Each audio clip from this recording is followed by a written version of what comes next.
Well, good afternoon and welcome to Moments with Pastor E. This is Pastor E from the lovely city of Randolph, Massachusetts, coming to you this evening.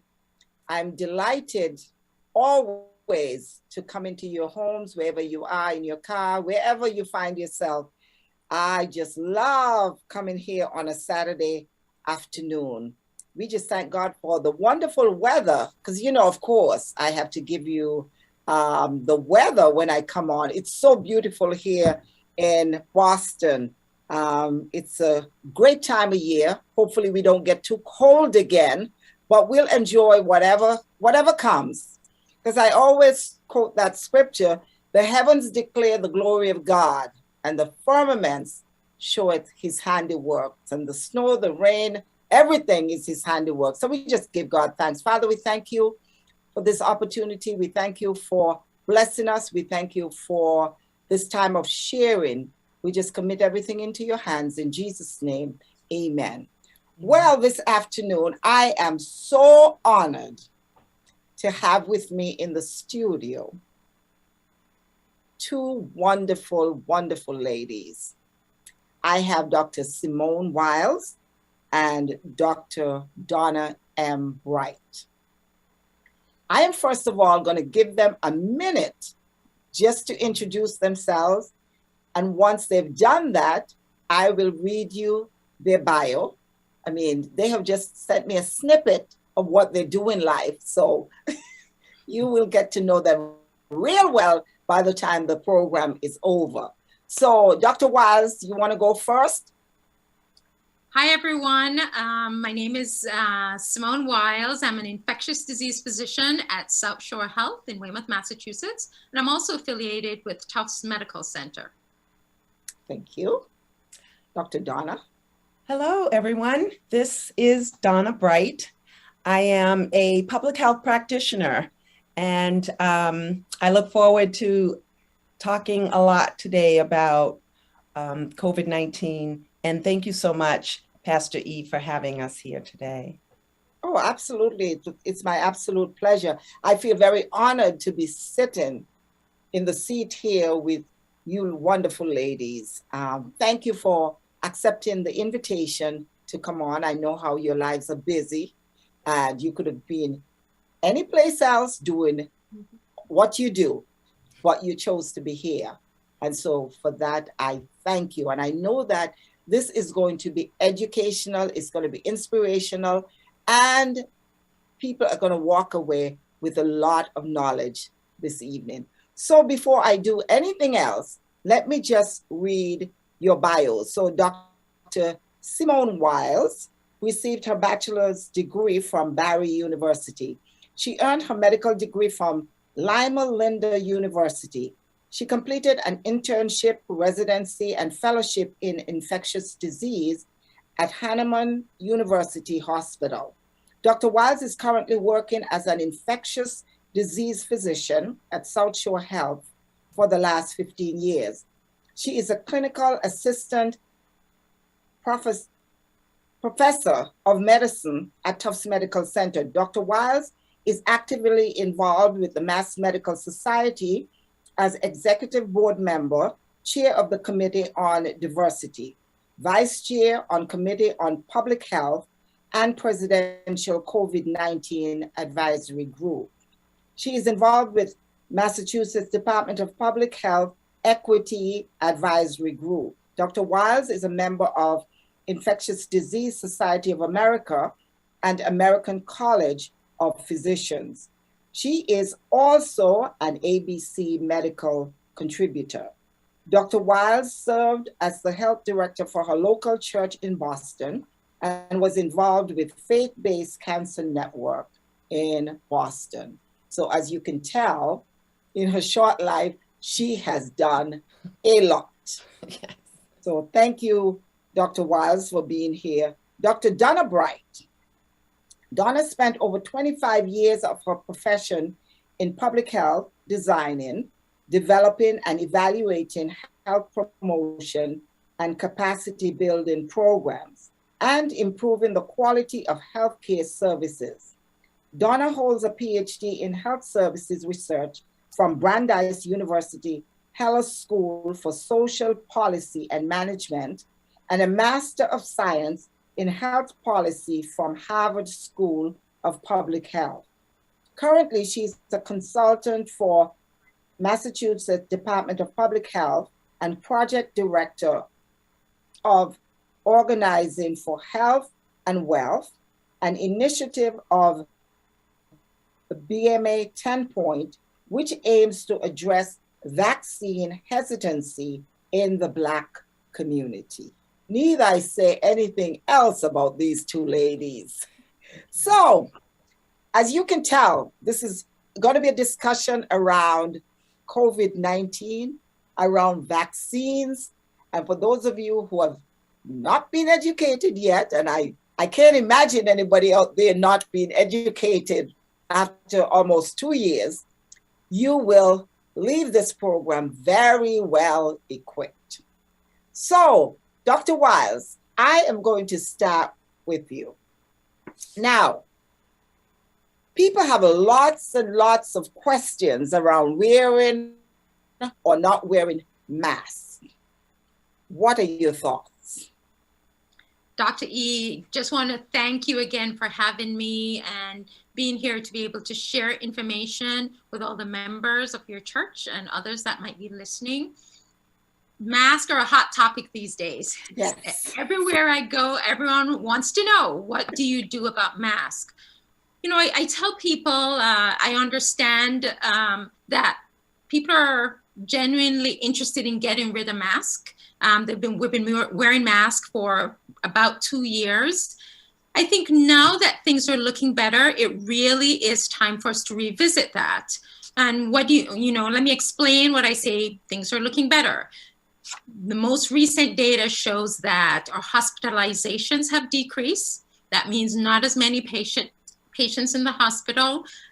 We have a significant number of individuals, especially here in Massachusetts, that have been vaccinated. Another tool that we've been using is our wastewater numbers for COVID is down. Yeah. And our positivity rate is also down. You know, when you think about just a few weeks ago in January, it was significantly higher. The latest number is like, you know, almost 3%, which is really very low. I think using those metrics will be able to help us to say, you know, we might be able to take the mask off. However, I want to stress that as we have seen with a lot of the different variants and what happens, we have to be able to come back to mask if we need to. But I think right now, if those numbers are looking good in your community, I think it's reasonable for you to go ahead and take your mask off. The only thing I will say, if you have underlying conditions, if you're immunocompromised, you're still not comfortable taking your mask off, you go ahead and wear your mask. It's perfectly fine. That sounds good. And I work in healthcare, and we were really bummed when we heard all these places that can take their mask off, except in healthcare, we have to continue wearing our mask. But for me, like I just mentioned to you guys before we came on, I had COVID-19 in the very early stages when we were kind of groping in the dark there. We weren't sure what the treatment should be and what exactly this thing was. And so for me, it's a security blanket for me.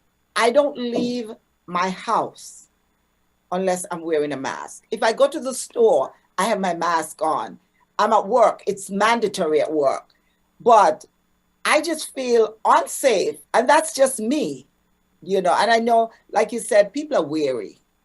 People are tired of this thing. I'm tired with it too.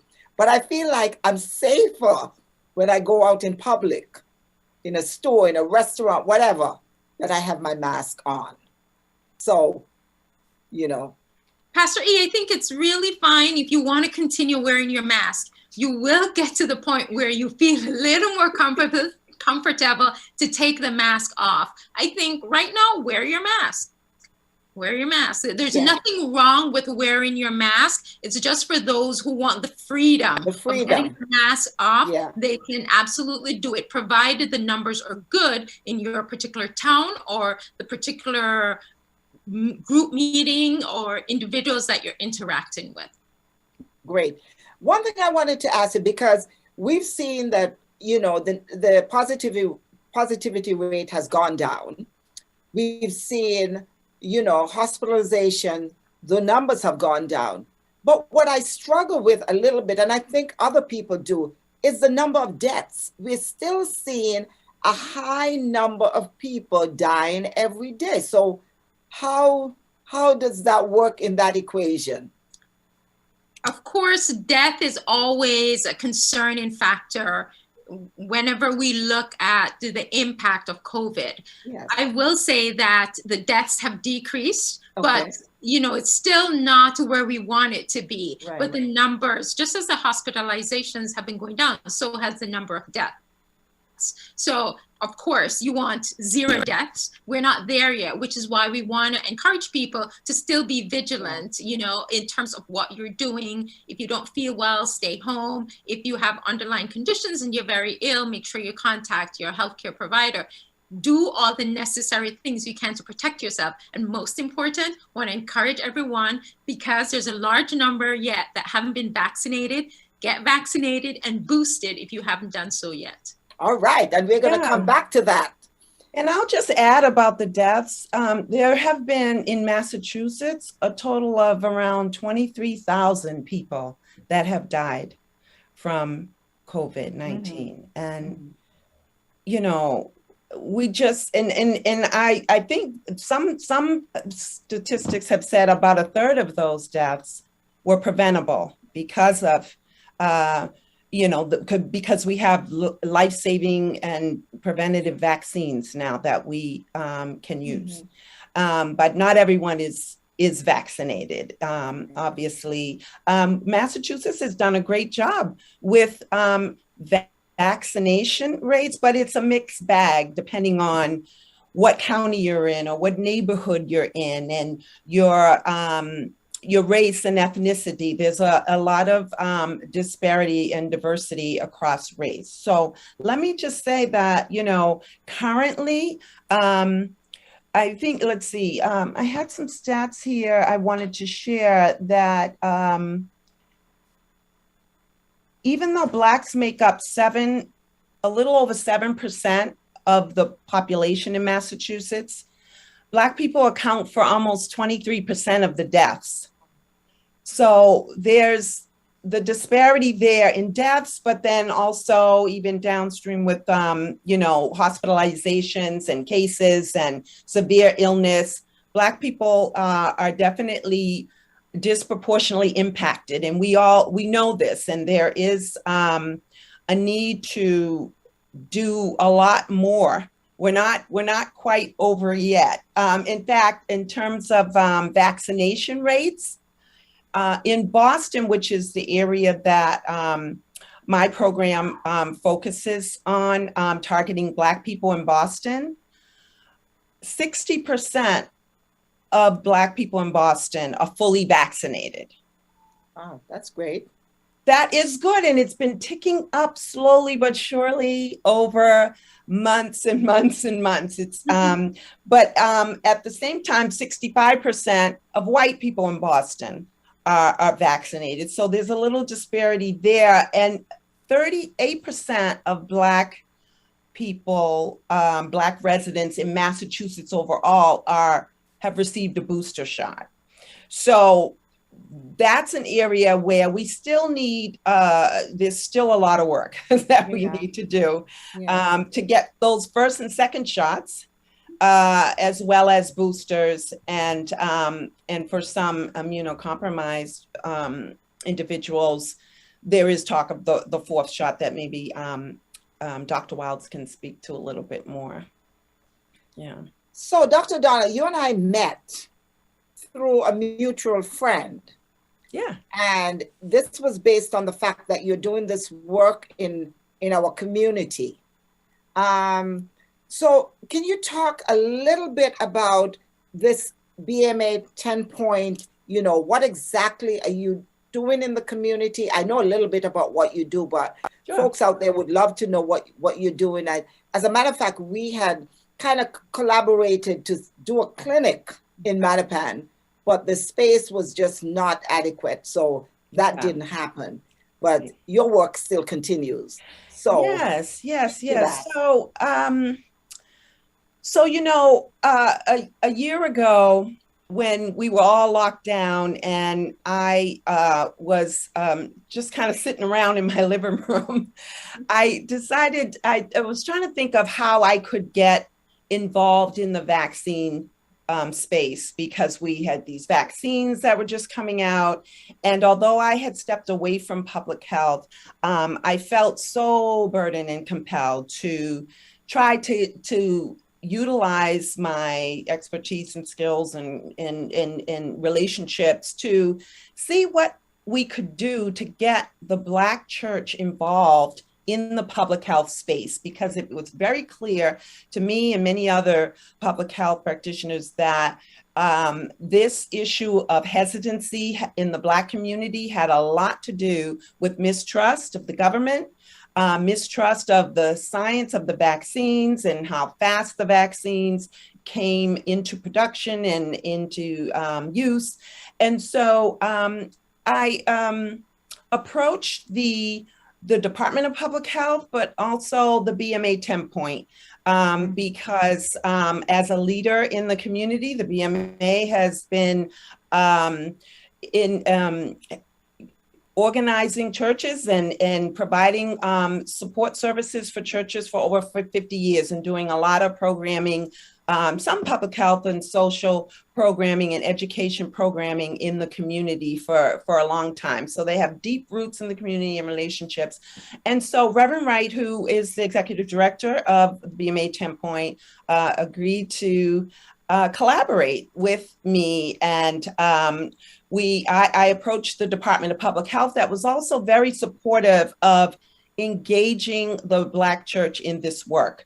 There's not a lot of deep-rooted examples in Massachusetts of faith-based public health partnerships and work. There are a lot of great isolated efforts even before COVID, but we really, since COVID, a lot more has been happening. Church leaders stepped up to get involved, do what was necessary to reach their members and larger community to address COVID-19. So this project, Organizing for Health and Wealth, really aims to address hesitancy, but also increase access to vaccines. And we do that by partnering churches, Black churches, with community health centers, the two most trusted entities in the Black community, coming together to provide vaccines or vaccinations within churches. So helping to increase access to the vaccines, but also in a trusted space. Yes. And so we've had some pop-up clinics and other even stand-up clinics, if you want to think about some of the ongoing clinics we had at Bethel AME Church and at Holy Tabernacle Church over several months ago. And now we're doing a lot more just pop-ups, the kind of one-day events in the churches. But another big piece of what we've done, which has just been critical, is the education piece. Getting the facts out there, dismantling the rumors and the misinformation. And so we tapped into church members and other community members to form what we call a faith-based public health corps. And they, several individuals have participated in this corps, where we have weekly education meetings where, and we train these individuals to stay abreast of the facts, which seem to change weekly, or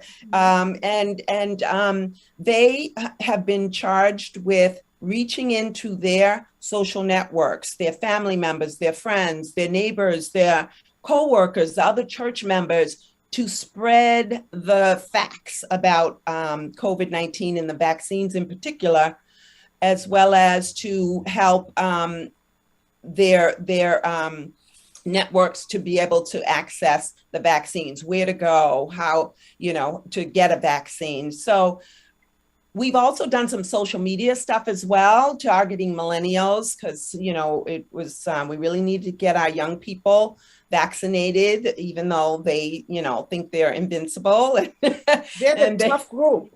They have been a tough group, but even those vaccination rates among the 20 to 30-year-olds are going up slowly but surely now. So, but yeah, so that's what we've been doing. I mean, I could talk more and more about it. I'm really passionate about trying to develop sustained relationships between Black churches and community health centers so that we can keep the Black church engaged in this public health work, which they're just so well suited for, because they, have access to the populations, they have a heart for ministry, and I've always been a big proponent of making sure we get the resources to the churches to do this work, and the Department of Public Health has been quite supportive of that, as well as I mentioned earlier, the CDC Foundation, which is supporting organizing for health and wealth.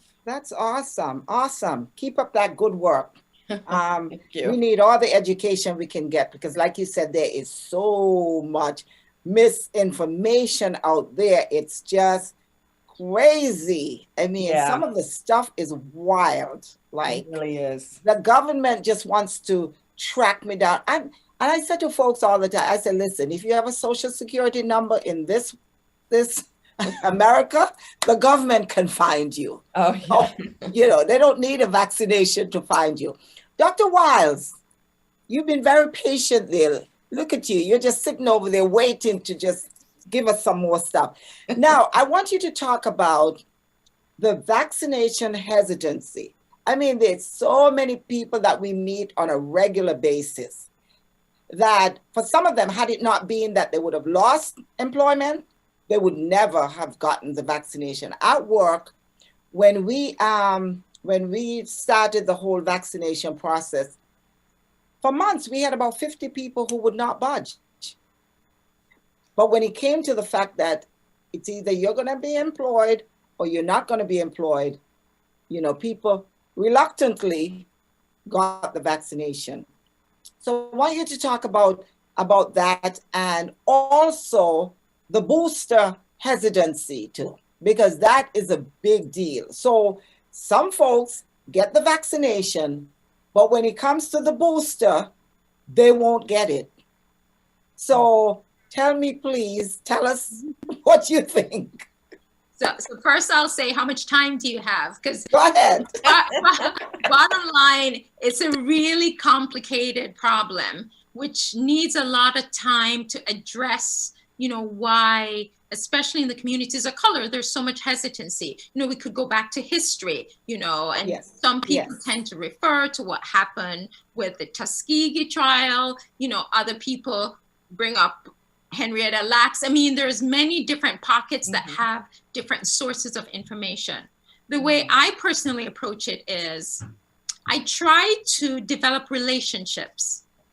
I try to listen to the patients and listen to their stories, because I don't want to dismiss, because there's some real concerns that I am hoping that I can walk them through the facts that are available and present it in a way that it makes sense. I can answer all their questions. I can, talk about the benefits of it, talk about the research associated with it, talk about the impact not only on yourself, but other members of the family, why we're getting this, and also remind them that, it's not an individual illness that we're dealing with. We have a pandemic. So what I do affects you. And so we have to work together, take care of each other, just like in church, you say, I am my brother's keeper. I Right. think with COVID, this is really important to stress why that is important to get vaccinated and boosted. And again, it's not even only here in the US, but other parts of the world. You know, other countries who don't have as much resources, they need vaccines too, because we're going to travel to their countries. We end up with COVID. I mean, really, it's a global issue. Mm-hmm. So, you know, bottom line is I try to just meet those that are hesitant, and it's very difficult. Some people are like, it doesn't matter what happens, I'm not getting it. And, you know, my stance is I respect your decision. My role is to give you the information so you can have all the information to make the best choice for you, right? And I can feel comfortable saying I did my due diligence in covering all the bases. I will say that, you know, people have also said, okay, we have had 2 shots, or for those who have had the J&J 1 shot, we're not getting the booster shot. And again, another layer where more education as to why it's important to get the other shot. I always say it's about saving lives. It's about preventing hospitalizations. I come at it from the perspective where I see patients dying every day from COVID in the midst of the surge, and even now. And I've had people who have not been vaccinated who said, can you give me the vaccine now? And unfortunately, that's a little too late. So I try to do preventive care to help them to do what's best for themselves and their families and their grandparents. You know, it really is a family affair when we talk about vaccines and boosters. And the more people I can get to talk and listen and have open dialogue really helps to build that trust, because I'm not talking from, you know, 10,000 foot level. I'm in the trenches with them. And, you know, and family, I'm sorry. Go ahead, Donna. You know, family members and friends, they are the most influential messengers, as well as doctors, for sure, that we found that, and that's why the outreach workers that I work with, sometimes, you know, they'll go back to the same person because they have a relationship with it. Maybe it's their cousin, their aunt, and they go back to them several times over time. And it's so exciting when then they jump on the weekly training call and they say, so-and-so finally got vaccinated. It's very exciting, but it does take a lot of time, and it does help to get messages from those trusted messengers. But there's still a lot of hesitancy around trusting the vaccines, trusting the government. And then some people are just, you're not gonna be able to change their mind. No. Yeah. You know, I have a young man that I've talked to until I think my face is purple now. And he's a really good friend of mine, and, you know, I consider him family, but he's not budging. So I have just stopped. I say, you know what? Like Dr. Wiles was saying, you know, you have relationships with these people, but if they're not going to do it, they're just not going to do it. So, you know, what do you do then? Well, you encourage them to mask. And I do find that, because I have family members who are not, you know, vaccinated, but they will take all of the precautions. Yeah. So wearing masks is still such a great tool for keeping you safe. Yeah. I don't know. I mean, other than, you know, masking, then you just have to pray for them. Pray for them. That's all it is. Just pray for them that they come around one of these days. And, you know, some of them have had COVID, and it still doesn't matter. They're just not, I'm not doing it. I don't want that foreign thing in my body. I'm like, okay, you know. So Dr. Wiles, where are we? I know you can't make any predictions, but I've heard so many stories. Are we getting close to the end? Are we in the middle? Where are we in the age of the pandemic? Where are we? Yeah, that's what I want to know. That's a great question. And every day I have a number of people asking me that question. And, you know, you never have the perfect answer, Right. but based on the information that I have, I will say coming off of the Omicron surge, things are absolutely a lot better. We are not there yet, but definitely moving closer to the end point. But I will say, there will be other variants. There will be other things that just happen. Yeah. But I think we're in a better place. And that's what I want to stress. We're in a better place in terms of managing the pandemic. We have more treatment options. We have more vaccines. We have more boosters. The healthcare team are more experienced in terms of what to anticipate with these patients. So I think our tools that we have available are a lot better. It's not, you know, completely scary in terms of what we're dealing with. And right now, the fact that we have a larger percentage of individuals who have had COVID, there's a lot more people that are immune than we were 2 years ago. So I think we're getting closer to the end, but it doesn't mean we need to rush forward to our quote unquote normal, or that might not be what we're accustomed to right away. But I think gradually we're seeing that we're peeling off the layers. Like, you know, classic example, we're starting to take the mask off. Mm-hmm. So, you know, gradually we're getting closer to that end point, but not quite there yet. Okay. Now, what are they? I know, you know, they were doing some studies around younger children getting the vaccine. And I was pretty hopeful because I have a 4-year-old granddaughter and she's the only one in the house that's not vaccinated. Mm-hmm. So I was very, very hopeful. Where do we stand with that these days? Before I answer that question, Pastor, I wanted just to just piggyback on one thing that Dr. Bright said with regards to the vaccination rates. She talked about, you know, the rates in the African American community. I will say that children 5 to 11, they have a significant lower vaccination rate than adults, which tells me that a lot of the parents are still not vaccinating their children. And I want to encourage the parents to vaccinate the children, because the children, even though they tend to get milder illness, they can get COVID, they bring it home to you, and you get COVID, and you with underlying conditions end up with more severe problems.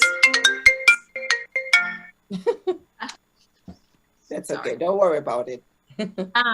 They end up with more severe illness, have to be hospitalized. So, you know, really want to put a plug for parents to make sure they vaccinate their children between 5 to 11, because the numbers are very low in that group.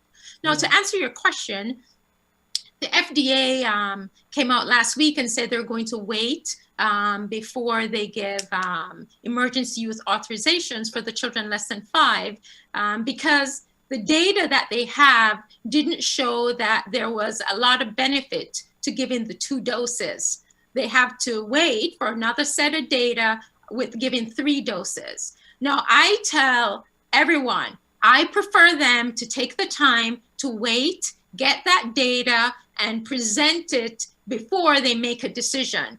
They're doing their job. They're making sure they look at every bit of data. And we've always said we want to trust the work that the scientists are doing.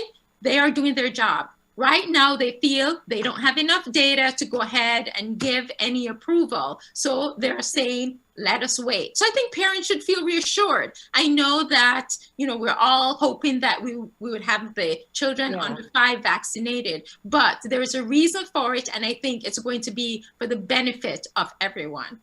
That's very good. But you made a point about encouraging parents. But what about these parents that are not vaccinated themselves? So, if you're a parent, you're not vaccinated, so there is no way you're going to have your children vaccinated. Donna, what you say? Well, I've heard it both ways. Like some parents are vaccinated, but they want their children to be vaccinated because the children are in school. Right. You know, the parents are vaccinated and they just want to wait and see before they have their children get vaccinated. So it's just, it really is an individual personal decision. And I think the more we can just get the facts out there to help people make informed decisions, so that they're not relying on, you know, the misinformation and conspiracy theories. I was just speaking with a young woman just a couple of days ago who said one of her main concerns, she's not vaccinated, she's 20 years old, and Dr. Wild, she was saying that she thinks that there's some fertility issues with the vaccine, and she's very concerned about putting it in her body. Can you just talk to these young people and help them to understand the facts about that? Dr. Bright, all the young individuals are concerned about fertility issues. And one of my main talking points, they have done numerous studies that show that the vaccines have no impact on your fertility. What we do know, and I have seen this so many times in the hospital, is those that are pregnant that end up with COVID really don't do very well. Most cases, they end up in the ICU, they are on a ventilator. And unfortunately, I've seen a few deaths of individuals who did not get vaccinated and they're pregnant and have very severe outcomes because of COVID. So I really try to encourage individuals to go ahead and get the vaccine, whether you are thinking about getting pregnant, whether you are pregnant, because you do not want to be that individual that has a poor outcome because you were not vaccinated against COVID. And it does not, based on all the data that I've looked at, there has not been any impact on fertility for those that are of childbearing age, and no impact on men also. Mm-hmm. But like you said, Dr. Wiles, you know, some of it is just fear. And given the history, especially in the Black community, where we have gone through that Tuskegee, you know, fiasco, and, you know, people have kind of lost their way and have lost trust in the medical professionals, you know, and, you know, no matter how you try to explain to folks, you know, well, you know, it's a new day. I have a sister who will not, absolutely will not take the vaccine. And one of my questions to her is, because she said to me, I don't know what's in that. I said, but currently you're on medication. Do you know what's in the medication? And she couldn't answer. So, and for ages, we have been vaccinated. For those of us who are from the Caribbean, I don't know about people here, but most of us have a dime-sized scar on our arm from vaccination. So from the beginning of time, and I said, you know, we're getting these vaccines that we're not ending up with these things that is blowing off our shoulders, you know, you know, and leaving us with big scars. So, you know, what is it? You tell me, what is it about the vaccine that just really scares people to death? You know, I want to say that, you know, the program that Dr. Bright has is really good because it's about building trust. Yes. It's about having someone there that can answer your questions, regardless of what the question is, right? So if you feel reassured about the information, I think you're a little bit more likely to get the vaccine. Mm-hmm. And I think what you asked your sister was a great point. You know, what do you know about the medication you're taking? Most people don't. And I always use this to point out, they have listed all the major ingredients in the vaccine. So for those who say, I don't know what's in it, I said, I can print it for you. I can show you the website so you see all the things. So using that an excuse is not really something that I'm going to say you get a pass on, because the information is there.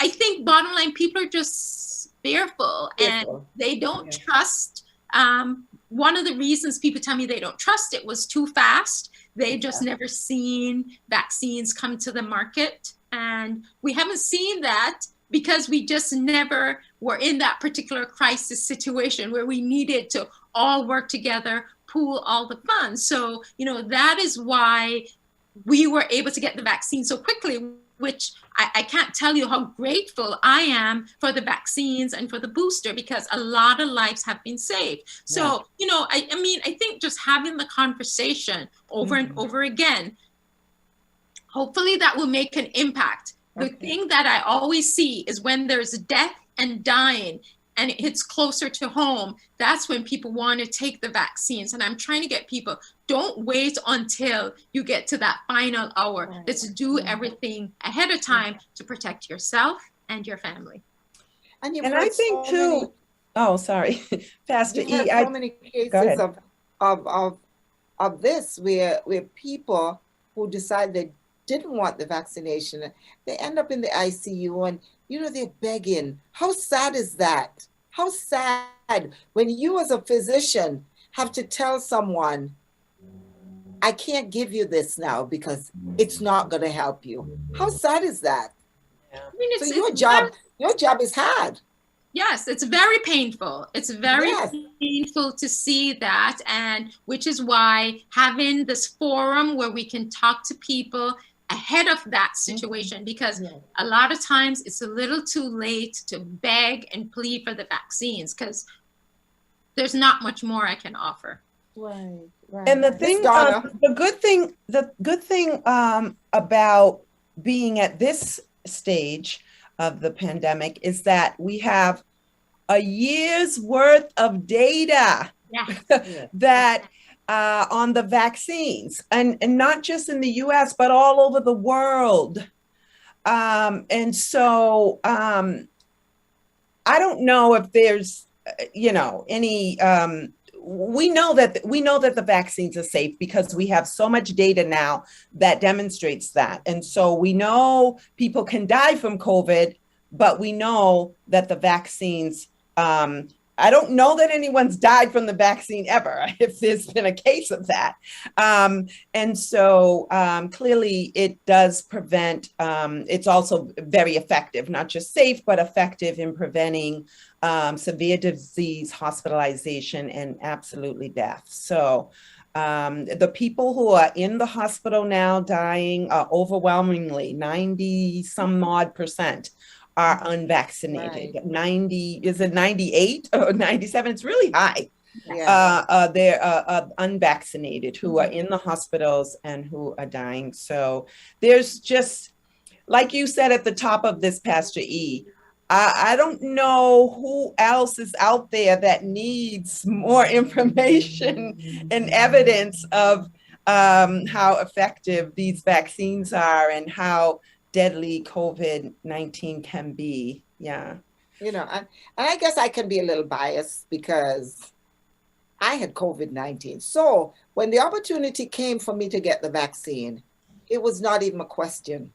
There was not even a question in my mind because, you know, of the severity of the disease. I mean, at least I was out of work for about a month. Wow.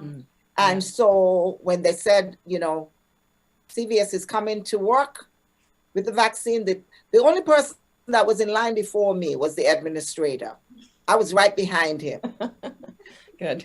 Yeah. You know, because I was so grateful that there was something out there because you know, the way I was sick, I said, I don't ever want to be sick like this ever again.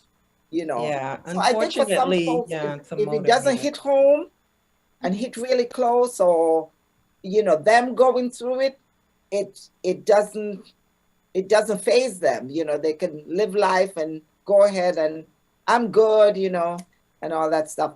Now we are winding down, so I'm going to give you guys the last word. Whatever you want to talk about in your last You have 5 minutes, Dr. Wiles, and you got 5 minutes, Miss Donna. You talk about whatever you want to talk about, with the successes you've seen in the Black community, whatever you want to talk about. We're just going to wrap this up. Okay, I don't mind going. Okay. First. Well, I just want to say that I'm really just so excited and really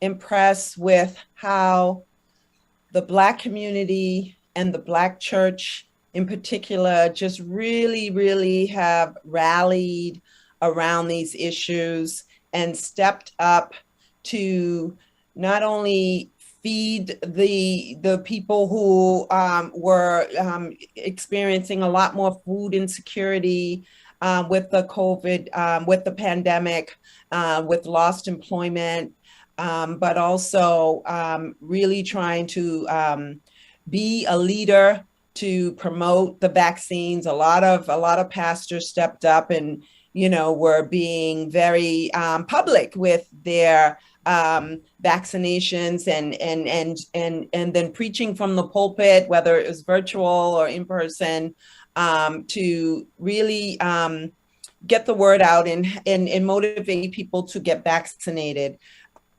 And there have been several churches, Morning Star Baptist Church. I want to give a shout out to them because they set up a vaccine clinic early on and they're still going. So to be able to have a stand-up resource in the community, a go-to where people know, oh, I can go there to get a vaccine to this church is great. And a lot of the pop-ups have been good too. But the community health centers have just been a really important partner with the churches. They have been just so willing to get out of their comfort zone and come out of their clinics and set up clinics in the churches and other community settings. And so on next Saturday, on the 26th of February, we're going to have a pop-up at the Global Ministries Christian Church. It's in Dorchester. And the Dimmick Center is our clinic partner for that event. So they will be there administering vaccines and boosters. It's actually 12 and up, not 5 and up. They don't have the pediatric doses for this event, but the 12 and up can come and get your first, second, third booster shots. We'll be there at the Global Ministries Christian Church from 10 to, we'll probably stay until 1 if we get the demand that we are hoping for. So please come out and get your vaccine and get some, you will have some praise and worship for you too. Are you doing boosters as well? And boosters for sure. And that's Reverend Wall's Church on Washington Street. Yes, Reverend Bruce Wall's Church. Yes. On Washington Street. The number escapes me, I'm sorry. It's not far from Common Square, but yes, Global Ministries. The Boston Praise Radio. Yes, Praise. yes. Yes. So please spread the word and get vaccinated. Yes. And I will definitely, because I use this platform. I don't have a building, but I use whatever platform I have to encourage people. You know, sometimes I think I'm a little, overbearing, but it doesn't matter. You hear it. I'm going to tell you, let's do it. Let's all get healthy. Let's get away from these masks. I'm a little weary. I want to show my face. I want to wear my lipstick. I want people to see my... I know. See a pretty smile. Right. I'm just joking. But Dr. Wiles. So, I first want to thank you, Dr. E, for using this forum to get the word out. I mean, really important to educate our communities and for all the others who have been using similar platforms. And really the work that Dr. Bright has been doing, Yes. it has made a tremendous impact in the community. You know, I'm just gonna wrap up with 3 simple points. Vaccines and boosters, they're safe and effective. They save lives. I want to encourage those who have not made the decision to get the vaccine or to get their booster, try to schedule an appointment because things are better, but we're not done yet. And we don't know what's coming next. And I want to make sure that we have all the members of our community being protected so that we can be around for all the parties and the graduations and all the weddings, right? We don't want to have to go to another funeral that was COVID related for someone who could have avoided that if they got their shots. Next thing I want to talk about is that, you know, we have made all the progress with vaccines, but the good news is that we have now oral antiviral therapy that you can get for treatment if you have COVID. So you have to make sure, though, that you're in contact with your primary care provider or healthcare provider. If you have COVID and you let them know within the first 5 days, they have 2 new therapies on the market, Paxlovid and Molnupiravir, which the names are very complicated, but your doctors will know them and they will see if you qualify for those drugs. And you know what? Those drugs are free. Wow. They are free. You don't have to pay for those drugs. In fact, they will send the prescription for you to Walgreens, or they have different sites called the Gotham sites located in different areas that you can just go and pick up your drug and it makes a difference. Wow. I have used it and it makes a difference. So, you know, things have really worked a lot better now if you have COVID versus, you know, a year or 2 ago when we didn't have oral antiviral therapy. So, you know, making good progress. So I don't want people to think if they have COVID, you know, they just have to stay home and suffer. We do have oral medications. And the way I tell patients, just like when you have the flu, you can go to your doctor and you get Tamiflu. It's the same way we're progressing with regards to COVID. There's also another medication which people might have heard about is monoclonal antibody, where you get an infusion. It's an IV infusion where you have to go to specific sites and your doctors will know the different places that you can go to get it. But again, just other options that we can use to help to treat COVID. Not in place of vaccines, but, you know, additional therapy that we have to make sure everyone can get through this as healthy and as quickly as possible. So, you know, again, just remember, you're not alone. We have to take care of each other, be your brother's keeper, take care of yourself, and also take care of those around you. And thank you for having us. Yes, thank you. And I have learned a lot because I didn't know anything about those antivirals. I mean, so now I could spread that word too. You know, it's amazing. Well, ladies, it has been a pleasure. And I'm hoping that I could get you guys back at some point because this was amazing. I thank you so much for taking time out just to be here. I know you guys are really busy, but this was important enough to you that you took time out. And so I thank you from the bottom of my heart. I'm very grateful. And I know that our listeners are grateful for the information that they've gotten. Some old information and some very new information. So thank you, thank you, thank you. And thank you until next week for having us. Thank you. Until next week at 3 p.m., this is Pastor E saying, may the Lord bless you and keep you. The Lord make his face to shine upon you and be gracious unto you. The Lord lift up his countenance upon you and give you peace. Just remember that Pastor E loves you, and we'll have Moments with Pastor E next week again at 3 p.m. on Saturday. So thank you, ladies. I really, really appreciate you being here. It was awesome. Thank you. Thank you. Thank you. All right.